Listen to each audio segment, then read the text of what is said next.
Hey, what's going on, guys? It's RandomHeroTx, and I got some MX vs Atv Alive gameplay for you. It's just me playing single player on all-time at less champs, 4 laps. But what I really wanted to talk about today, guys, was actually about what's going on outdoor nationals and who's doing well, who I think is going to win in both classes, because we're getting pretty close to the end of the season, and my predictions, and who I think is going to win or who I want to win. I don't know. I don't know, I thought it'd be a good thing to do a commentary over for this for you guys. I guess first I want to start with the lights class. Who I wanted to win it when the season started was Blake Baggett, because I thought, you know, he was a fast guy on the track. He's usually a pretty consistent rider, but it looks like the more consistent rider this year is Dean Wilson. I believe he still has not won it overall.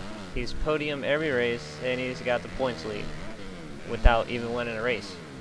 I think he's won a couple motos, but he has not won a race.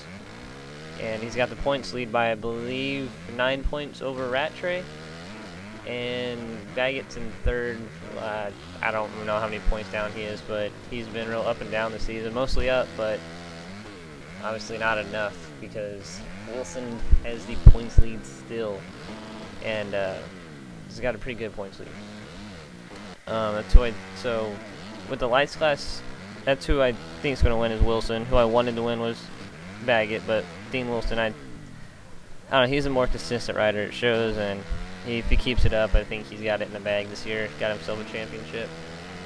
And also want to talk about the lights class. Is this year to me in the lights class has been crazy. Like, there's been all kinds of rookie and riders coming up, like Lance Vincent took over Will Hahn's spot at Geico team for a while, and dude, kid was going fast. There's a lot of rookies going fast here. Malcolm Stewart's going pretty fast. Like, he hasn't got any podiums or anything, but he's going fast.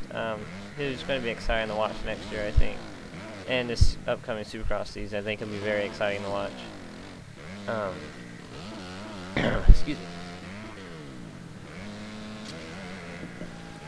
Okay, sorry about that. Take a drink. So that's with the lights class. That's what I think is going to happen. And also to talk about Barsha and Tomac. I believe Tomac is an excellent outdoors rider. I think that tailors more to him as outdoors. And that team is just plagued this year. Like, I don't know what's going on with them. They have such bad luck, it seems like, this year. And you can't help but feel bad for Barsha and Tomac. You know, they're both two amazing riders, and they just had nothing but bad luck with Barsha with mono, and Tomac, I don't know, he's just having a bad outdoor season, I think. And Mitch Payton, I don't know, man, knows how to pick them riders, and they're all doing good.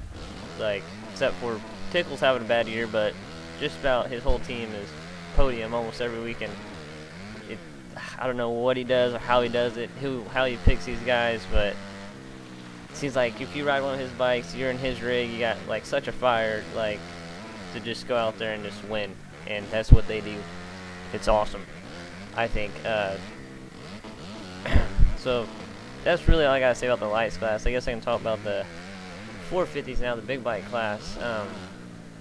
Who I want to win it is the same guy who I was going for in the beginning of the year, which is Villapoto. I love both the Ryans, Dungey and Villapoto, and they're both 1 and 2 in the point standing right now. Reed's dropped down to third. He's had the points lead all year. He's been very consistent, and I've never really been a big Reed fan or really pulled for him, but I have such more respect for that guy now after watching him go skydiving without a parachute basically at Millville. That was insane crash, and I don't know. I can't believe he got back up. I think he finished 14th. Like, I think he said just got the air knocked out of him, caught his breath, checked, make sure nothing's broken, got back on the bike, and gone. I don't know. That was one of the craziest wrecks I've ever watched. It kind of reminded me of, oh God, Doug Henry's crash. But obviously Doug Henry didn't get back up and go finish the race. But I believe Doug Henry 2 years after that wreck, he went back to that. I believe it was, what track is that? I don't remember what track Doug Henry did that at, but he went back to that same track 2 years later and won the race, which I thought was, which is awesome and awesome. But also, I was going to talk about Dungy too. I think he's been the more consistent rider this year. That's obviously why, you know, he's sitting in second right now, 1 point behind Villapoto. But the reason why I'm saying Villapoto's going to win it is because it's the end of the season, it's crunch time, and it seems like when it's, you know, comes down to this point of a championship series, this is where Villapoto really shines. He goes out there and gets it done and starts winning races. Towards the end of the year, it seems like is when Villapoto really starts putting stuff together.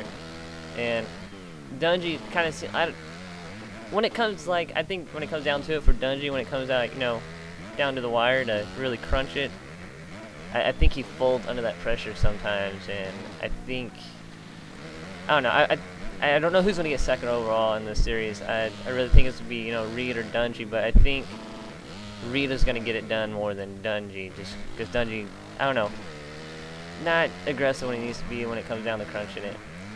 But yeah, guys, I believe this video is coming to an end. I just want to talk about my thoughts on outdoor season this year so far. Thanks, guys. This is RandomHeroTx. Later. Please subscribe, like. Later, guys.